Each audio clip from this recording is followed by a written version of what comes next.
오늘 하나님께서 우리에게 주신 말씀 잠언 25장 23절 24절입니다. 잠언 25장 23절 24절 940페이지입니다. 우리 함께 두 절인데요. 함께 읽겠습니다. 북풍이 비를 일으킴같이 참소하는 혀는 사람의 얼굴에 분을 일으키느니라. 다투는 여인과 함께 큰 집에서 사는 것보다 움막에서 혼자 사는 것이 나으니라. 아멘. 오늘 이제 좀 핵심은 어디 있냐면 그 참소한다라는 표현이 있습니다. 참소한다. 영어식으로는 a sly tongue 이렇게 했는데 영어식으로도 그렇고 한국어로도 그렇고 아주 익숙한 표현은 아니에요. sly tongue, 참소한다.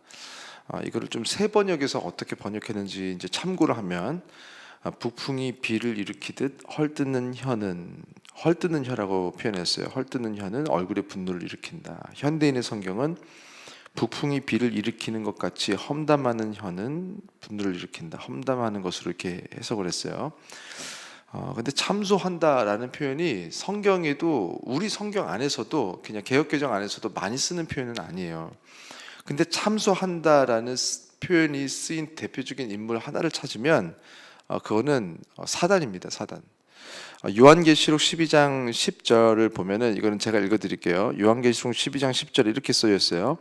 내가 또 들으니 하늘에 큰 음성이 있어 이르되 이제 우리 하나님의 구원과 능력과 나라와 또 그의 그리스도의 권세가 나타났으니 우리 형제들을 참소하던 자가 나옵니다. 우리 형제들을 참소하던 자 곧 우리 하나님 앞에서 밤낮 참소하던 자. 그러니까 지금 참소하던 자가 쫓겨났고 이렇게 나왔는데 그게 누구냐면 지금 사단을 말하는 거예요. 지금 현대인의 성경도 제가 읽어드리면 끝에만 읽어드리면 그래요. 그 참소하던 자를 어떻게 해석했냐면 밤낮 우리 형제들을 고소하던 자가 이제 쫓겨났다. 그래서 요한계시록에서 지금 사단이 마지막 때에 큰 용, 뱀이라고 지금 리워야단이라고 나왔던 그 사단, 마귀, 귀신에 대해서 참소하는 자로 말하고 있습니다. 그 고소하는 것, 참소하는 것은 누군가의 죄를 들춰내고 말하는 것을 이제 참소하는 것이라고 말을 하는데 이게 지금 이제 23절, 24절을 제가 지금 이은 이유를 좀 이따가 말씀드릴 거예요. 고소하는 것, 참소하는 것, 이 죄를 들춰내는 것이 문제구나. 그렇지는 않아요. 이거 자체가 문제가 아닙니다. 잠언 9장 8절에 보면은 우리는 죄를 들춰내야 하는 때가 있어요. 그리고 죄를 들춰내면 안 되는 때가 또 있는 거예요. 그래서 잠언 9장 8절에 보면 두 가지가 다 우리가 기억해야 되는데 잠언 9장 8절에 보면 거만한 자를 책망하지 말라. 책망하지 말라고 했어요. 그럼 하지 마야 돼요. 그가 너를 미워할까 두려우니라. 책망하는 것도 죄를 들춰내는 거예요. 지혜 있는 자를 책망하라. 이제는 우리도 순종해서 책망을 해야 되는 거예요. 죄를 들춰내야 돼요. 그가 너를 사랑하리라. 제가 책망과 이 둘로 나눴었어요. 성경에 나오는 비판, 판단, 정죄 이 두 가지는 둘 다 죄를 들춰내는 건데 책망을 하고 비판, 판단, 정죄를 하지 말라고 그랬다고 했어요. 성경에. 그러면 이 둘 다 죄를 들춰내는 건데 차이는 무엇이냐? 사랑하는 마음을 가지고 죄를 들춰내는 것은 책망이라고 했고 사랑하는 마음 없이 죄를 들춰내는 것은 비판, 판단, 정죄라고 했어요. 여러분 사랑하는 마음이 생기지 않았다면 누구의 죄도 들추지 마시고 알아도 얘기하지 마셔야 합니다. 그리고 사랑하는 마음으로 죄를 이야기해 줄 수 있도록 사랑하는 마음을 먼저 구하셔야 돼요. 내가 사랑하는 마음은 없어. 근데 죄는 들추고 싶어. 그러면 여러분 선택하셔야 돼요. 내가 하나님 뜻에 순종할지 말지. 지금 하나님이 사랑하는 마음이 생길 때까지 기다리라는 겁니다. 평생에 하지 말라는 게 아니라 사실 정말 사랑하는 사람들, 가까운 사람들, 배우자가 됐든 누가 됐든 죄를 들춰내줘야 그 사람들이 살아요.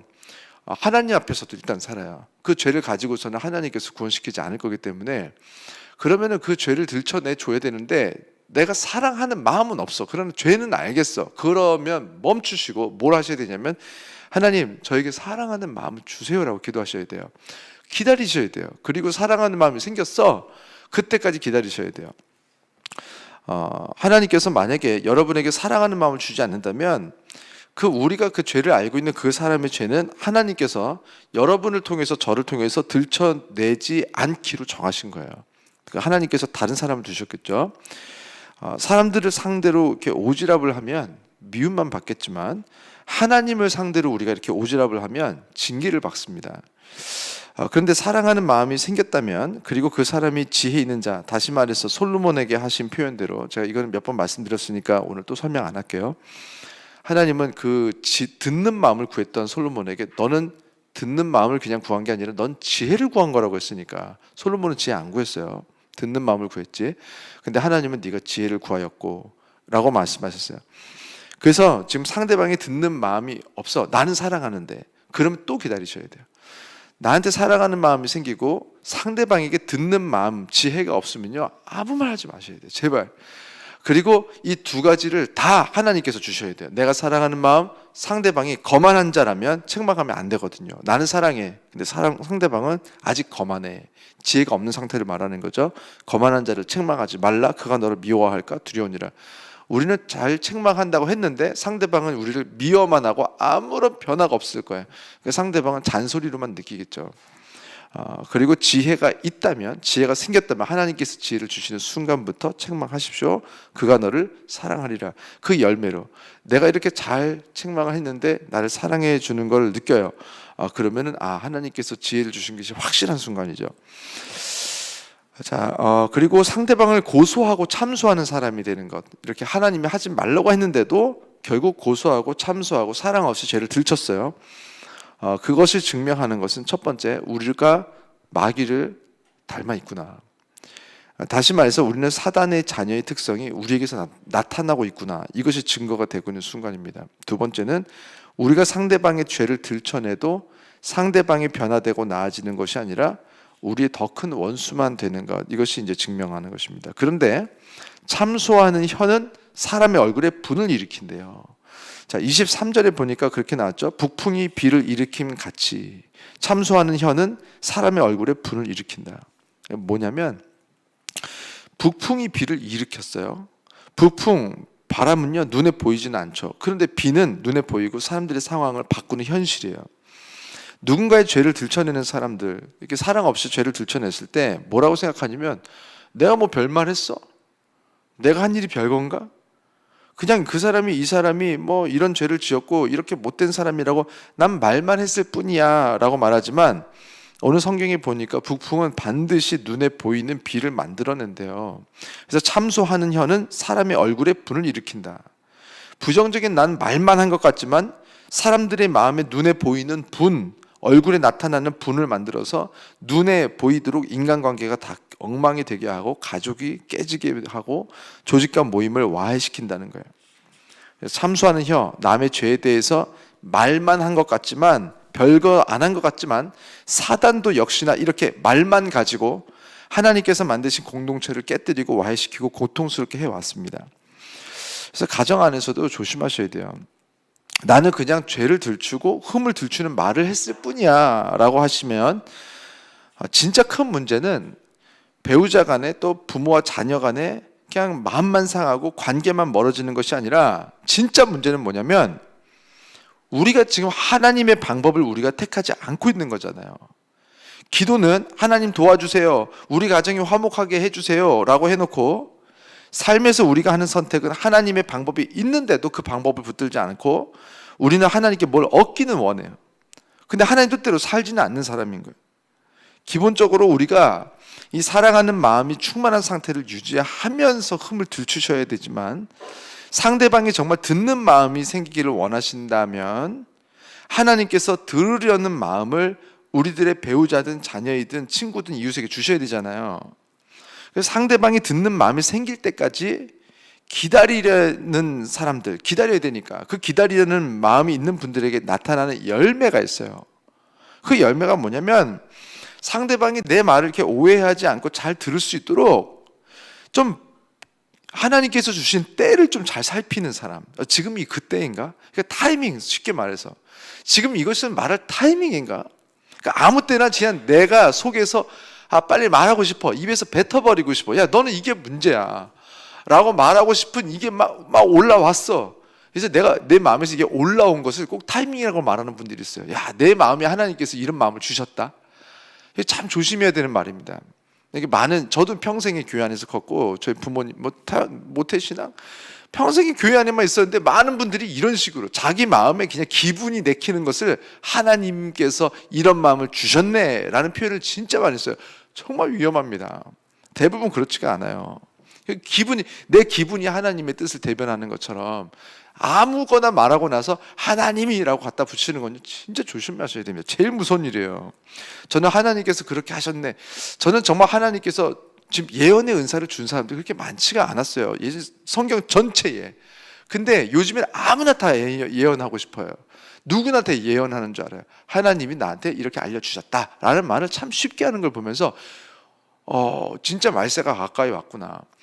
하나님의 마음을 알고 싶어 하는 건 알겠어요. 그런데 이렇게 직통 계시받는 거, 그 정말 위험한 일입니다. 성경에서요, 이스라엘 백성 250만 명 중에 모세 한 명에게 하나님께서 말씀하셨고, 그리고 여호수아에게 말씀을 주신다면요, 여호수아에게 자주 말씀하시지 않으셨어요. 그 다음부터는 다 이미 주신 그 율법을 가지고 여호수아는 주야로 말씀을 묵상하고 그 말씀을 지켜 행한 것, 이미 주신 성경 말씀이 하나님의 말씀이었어요. 이것으로 오늘 어떤 결정을 해야 할지, 전쟁을 해야 될지 말아야 될지 여호수아는 아는데 충분했습니다.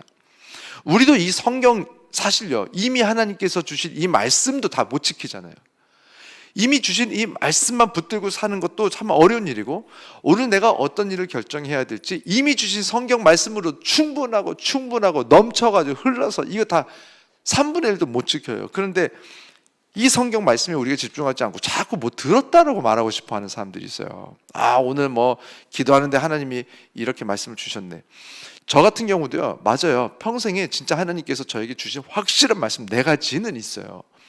평생에 저 모세로 살았고 모세로 살아도 맨날 막 반항하고 했지만, 뭐 엉망진창으로 살았던 때도 있지만, 어찌됐든 평생에 교회 있으면서 뭐 본의 아니게 새벽 예배 맨날 하고 그랬을 거 아니에요.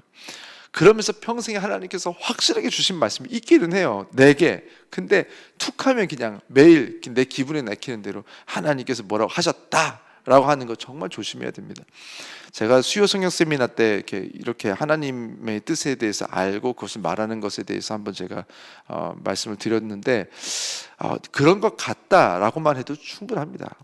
하나님은 성경에 이렇게 말씀하셨고 오늘 이런 일이 일어났는데 그 말씀에 비춰 봤을 때 이렇게 하는 것을 하나님께서 기뻐하실 것 같아서만으로도 충분하고, 하나님께서도 기뻐하십니다. 우리는 하나님의 뜻을 알고 싶어 하는 것 뿐이에요. 그것만으로도 하나님께서 우리의 길을 인도하시는데 완전하고 넉넉합니다. 그래서 우리가 하나님을 너무 이렇게 AI처럼 내가 뭐라고 기도를 잘못했더니 이렇게 기도했더니 하나님께서 이렇게 이루셔서 나는 이렇게 좋게 하려고 했던 건데 내가 말을 이렇게 기도해서 하나님께서 그대로 행하셔가지고 내가 뭐 무서운 일이 나에게 일어난 것처럼, 그런 샤머니즘적인 그런 하나님은 없습니다. 하나님은 우리의 마음을 아시고 우리의 길을 아셔서 우리 말한 대로만 역사하시는 게 아니에요. 우리가 이렇게 고백하는 것을 듣기를 원하시지만 하나님께서는 우리의 필요를 아셔서 때로는 우리가 옳지 않은 것을 구할 때는요, 그거를 응답하지 않으시고 우리가 이렇게 하나님의 뜻을 찾으려고 하고 하나님을 사랑하라는 태도로 기도했던 것들을 보시고 우리에게 가장 좋은 길들을 주시는 거지, 내가 그때 기도를 이렇게 했더니 내가 어리석어서 그렇게 기도해서 하나님께서 그대로 역사하셔서 우리 집안에 이런 어려움이 온 것처럼, 그 옛날 이렇게 왜 무당들이 이렇게 우리 드라마에서나 뭐 이런 거 보고 이게 좀 그렇게 이 유교도 아니에요. 이건 동양의 이 샤머니즘이 굉장히 참 많은데, 이 신으로 충만한 이런 동아시아 지역에서 많이 흔히 나타나는 그런 신에 대한 오해가 좀 이렇습니다. 그러니까 우리가 하나님께서 주시는 이 뜻 안에서 그냥 하나님께서 원하시는 그 말씀대로 이루어지길 원한다면 때로는 힘들고 어려워도 우리가 좀 기다려야 돼요. 그래서 타이밍도 잘 살피고, 그래서 부드럽게 말하려고 애를 쓰고, 내가 요만큼 말했는데 얘가 지금 너를 미워하기만 해. 그러면요, 그 다음 더 깊은 얘기는 멈추셔야 돼요. 내가 약간만, 내가 잘 모르겠으니까 그 타이밍을, 그래서 약간만 살짝 말했는데 부드럽게 말했는데 이 사람이 좀 탁 튀기만 하고 들으려고 하지 않으면 멈추셔야 됩니다. 그런데 이 사람이 맞아, 네 말이 맞는 것 같아, 내가 맞아, 하나님 뜻대로 살았어야 됐는데 하면서 회개하고 돌이키려는 태도들이 나오면 조금 더 말해도 되는 거고, 그러니까 부드럽게 말하려고 여러분이 애를 쓰고 타이밍을 살피고 고쳐주려는 말을 하기 전에 상대방이 나의 진심을 오해하지 않도록 이렇게 좀 칭찬도 좀 많이 하고, 때로는 맛있는 것도 좀 사주고, 좀 잘 달래려고 하는 태도가 생겨요. 그게 누구냐면 상대방이 듣는 마음이 생겼는지 확인하고 싶은 사람이에요. 하나님, 지금 이 사람이 듣는 마음이 있는지 제가 모르겠어요. 알고 싶어요. 라는 그 기도를 하는 사람들은 그 사람들이 열매를 이렇게 자꾸 그 사람들의 상황을 살핍니다. 이 사람이 지금 들으려고 하는 태도가 있는가. 그래서 살피기 위해서 조심스럽게 칭찬도 하고 뭐 맛있는 것도 사주고 참 달래가면서 커피도 사주고 하면서 너는 참 이런 부분은 참 잘하는 것 같고 이런 부분을 내가 참 배워야 될 것 같아. 참 좋은 사람이야. 근데 뭐 이런 부분은 뭐 요즘에 이런 부분이 있는 것 같은데 이건 어떻게 생각해? 라고 하면 이 사람이 굉장히 자기 얘기 아니니까 좀 얘기하겠죠. 그러면서 혹시 내가 지금 말할 수 있는 그런 공간이 있는가? 이 사람이 leave the room 어제 말했는데 지금 어떤 조언을 들을 수 있는 공간을 지금 나에게 제공하고 있는가라는 것을 우리가 알 수 있도록 지혜를 주세요. 근데 이렇게 들추는 말을 하는 것을 이렇게 못 참아서 이렇게 뱉는 분들, 그 말이 씨알도 안 먹힙니다. 왜냐하면 우리가 여전히 하나님의 방법을 택하지 않았기 때문에 그렇습니다. 듣는 마음이 열릴 때까지 기다리려고 하는 사람들은 책망을 드려야 하는 사람의 마음이 열릴 수 있는, 자신이 할 수 있는 최선의 방법을 찾습니다. 그렇다고 해서 이거 거꾸로 들으시면 안 돼요. 내가 그렇게 최선의 방법을 택해서 노력하면 이 사람이 듣는 마음이 열릴 거야. 그런 일은 일어나지 않습니다. 아무리 칭찬을 잘하고 커피를 1000잔을 사줘 보십시오. 그래도 듣는 마음이 열리나? 그러니까 인간의 마음이 약간 녹아져서 들을 줄 몰라도 잠깐입니다. 지금 정말 그 사람이 변화되게 하시려면 하나님께 구하셔야 돼요. 하나님께서 말씀하시는 하나님이 주시는 지혜가 필요한 거지, 그 공자가 준 지혜가 있으면 안 돼요. 우리는 잘 선택해야 됩니다. 유교 하실지 기독교 하실지. 기독교와 유교는 공자가 말한 것을 지금 진리로 삼고 지금 따르는 사람들이에요. 우리가 자꾸 무슨 니즘 찾는 사람들 있죠. 나는 무슨 니즘, 난 그걸 받아들였다. 뭐 요즘에 제일 이슈가 되는 것들 중에 하나가 페미니즘이니까 저는 그것을 반대한다, 옳게 한다, 그것이 아니에요. 어떤 니즘이 붙는 것들은 뭐냐면 나는 그것을 기준으로 삼기로 했다라는 뜻이거든요. 그래서 페미니스트가 돼버리면 그 안에서 배운 것들을 기준으로 해서 이제 성경도 판단하는 거예요. 성경에서 이런 요소가 있네? 페미니즘적인 기준에서 봤을 때 요거는 맞고 요거는 틀려. 이렇게 결국은 하나님이 기준이 되고 하나님이 주인 되는 것이 아니라 페미니즘이 기준이 되는 거예요. 어떤 니즘도 갖지 마세요. 어떤 이데올로기도 우리 주인이 되게 하지 마세요. 우리는 되려면 진짜 크리스찬이 되시고 우리는 크리스찬이즘을 가져야 돼요. 그래서 우리가 하나님께서 주신 말씀을 기준으로 그 어떤 것들도 거기에 맞으면 맞는 거고 틀리면 틀려야 되는, 그래서 우리가 좀 힘들고 어려울지라도 우리가 사람들을 우리 말로 바꾸는 것들, 그거는 열매로서 나오는 것뿐이지 내가 착하게 해서 사람들은 변하지 않습니다. 요즘 부모들이 아무리 애들요 막 구워 삶아도 애들 안 변해요. 그러나 하나님께서 이 아이들에게 지혜를 주시면 그때면요 이제 사춘기도 갱년기도 무슨 기 때문에 그렇다, 성령의 열매가, 성령의 능력이, 그런 우리들의 몸의 변화를 우리가 그것을 이기지 못한다면 그게 성령님이시겠어요? 성령님의 능력, 성령의 열매가 맺히기 시작하면요 우리 안에 있는 모든 상황과 환경을 일어서는 이겨내는, 초막이나 궁궐이나 그 어디나 하늘나라라고 한다면, 초막의 상황이든 궁궐의 상황이든 내 안에 막 화가 나는 막 초막의 상황이든, 난 사춘기에, 저도 교육부만 18년 했어요. 청년부. 나는 사춘기, 이거를 스스로 받아들이고 이제 화내고 짜증내기로 결정한 거예요. 이 아이들은 나는 어쩔 수 없어, 난 질풍도도 막 나는 화날 거야. 그래도 엄마는 받아들여야 돼. 나 사춘기 몰라? 엄마가 이해해야지. 여러분, 이 아이들이 신앙으로 크지 않았기 때문에 그런 말도 하는 거예요. 정말 우리들의 그런 모든 초막이나 궁궐의 상황, 나의 감정이 초막일 수도 있고 나의 감정이 궁궐일 수도 있어요. 그 모든 상황에서도 주 예수와 함께하니 그 어디나 하늘나라의 성품을 갖게 되는 우리 모든 성도님들과 제가 되셔서 오늘 하루도 어떤 상황에서든지 하나님의 말씀대로 선택해서 하나님의 말씀을 앞서지 마시고 기다릴 땐 좀 기다리시고, 그래서 특별히 이게 가정이 이게 많이 사실 이 말씀이 필요합니다. 우리가 좀 막 뭐가 뵙고 싶어도 참으시고 기다리시고 기도하셔서 하나님의 때에 이것이 준비되었을 때에 우리가 순종함으로 또 잘 죄를 들춰주셔서 우리 모두 하나님을 더 사랑하는 가정으로, 하나님을 더 사랑하는 그런 우리 이웃들과 친구들과 우리 하나님의 나라가 펼쳐지는 그런 인생을 사시는 여러분과 제가 되기를 주의 이름으로 축원합니다. 기도하겠습니다.